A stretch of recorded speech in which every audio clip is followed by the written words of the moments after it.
سحری اور افطاری کی دعائیں کچھ عرض کرتا ہوں۔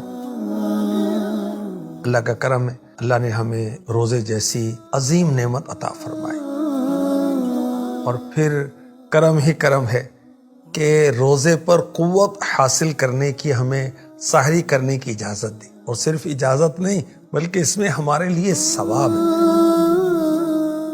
اچھا، بعض لوگ جو ہیں وہ یہ کہتے سنائی دیتے ہیں کہ آج تو میں نے بغیر سحری کے روزہ رکھا۔ ارے بھائی، فخر نہیں ہے اس پہ تو وہ حسرت ہونی چاہیے، افسوس ہونا چاہیے کہ سحری کی ایک عظیم سنت مجھ سے چھوٹ گئی۔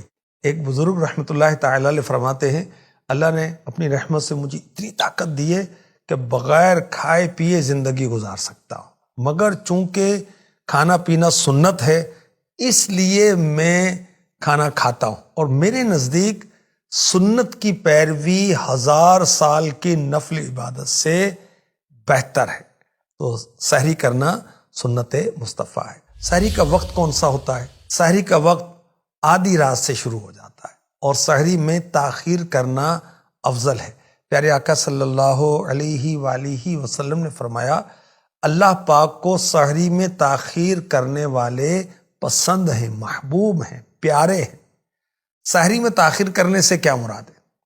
یہ رات کا چھٹا حصہ، اس وقت میں جب کوئی سحری کرے گا تو تاخیر سے سحری کرنے کی فضیلت اسے حاصل ہو جائے گی۔ دیکھیں کہ اگر رات 9 گھنٹے کی ہے تو اگر اس رات کے کل وقت کو، رات کب ہوتی ہے؟ مغرب ہونے پر، ٹھیک ہے، 6 پر تقسیم کر لیں تو کیا جواب آئے گا؟ 1.5۔ تو آخری 1.5 گھنٹہ جو ہے یہ رات کا چھٹا حصہ کہلائے گا، اور اس وقت میں جب کوئی سحری کرے گا تو تاخیر سے سحری کرنے کی فضیلت اسے حاصل ہو جائے گی۔ سحری کی دعا کیا ہے؟ نویت ان اصوم غدا للہ تعالی من فرض رمضان، میں نے نیت کی کہ اللہ پاک کے لیے کل اس رمضان کا فرض روزہ رکھوں گا۔ افطار کا وقت کیا ہے اور دعا کون سی؟ جب سورج کے غروب ہونے کا یقین ہو جائے، کنفرم ہو جائے کہ سورج غروب ہو گیا، تو افطار کرنے میں اب دیر نہیں کرنی کہ سارن بج جائے تو اذان ہو جائے، نہیں، فوراً کوئی چیز کھا پی لیں، اور اگر کھجور یا چھوارا یا پانی سے افطار کریں گے تو سنت بھی ادا ہوگی۔ افطار کر لینے کے بعد سنت پر عمل کرنے کی نیت سے یہ دعا پڑھیے، اللہم لک صمت وعلی رزقک افطرت، اے اللہ میں نے تیرے لیے روزہ رکھا اور تیرے ہی عطا کردہ رزق سے افطار کیا۔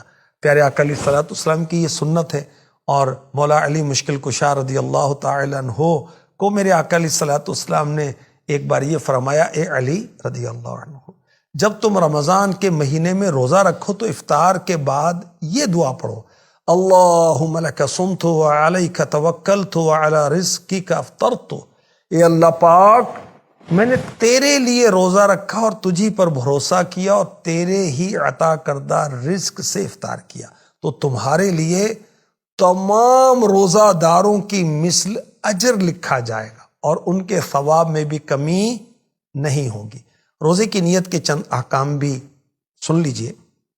نیت دل کے ارادے کا نام ہے، زبان سے کہنا شرط نہیں، اور زبان سے کہہ لیں تو یہ مستحب ہے، اچھی بات ہے۔ عربی میں نیت کے کلمات ادا کرنے سے اسی وقت نیت ہوگی جب آپ اس کے میننگز بھی سمجھتے ہو، اور زبان سے نیت اسی وقت ہوگی جب دل میں بھی نیت ہو۔ نیت اپنی مادری زبان میں بھی کی جا سکتی ہے، پنجابی میں کر لیں، پشتو میں کر لیں، سندھی میں کر لیں، اردو میں کر لیں، عربی میں کریں یا کسی اور زبان میں۔ نیت کرتے وقت دل میں ارادہ موجود ہونا شرط ہے، ورنہ بے خیالی میں صرف زبان سے رٹے ہوئے الفاظ ادا کر لینے سے نیت نہیں ہوگی۔ ہاں، زبان سے رٹی ہوئی نیت کہہ لی، مگر بعد میں نیت کے لیے وقت کے اندر دل میں بھی نیت کر لی، اب نیت صحیح ہے۔ سحری کھانا بھی نیت ہی ہے، یاد رکھیے گا، چاہے رمضان کا روزہ ہو یا علاوہ رمضان کا ہو۔ رمضان مبارک کے ہر روزے کے لیے روز نئی نیت کرنا ضروری ہے۔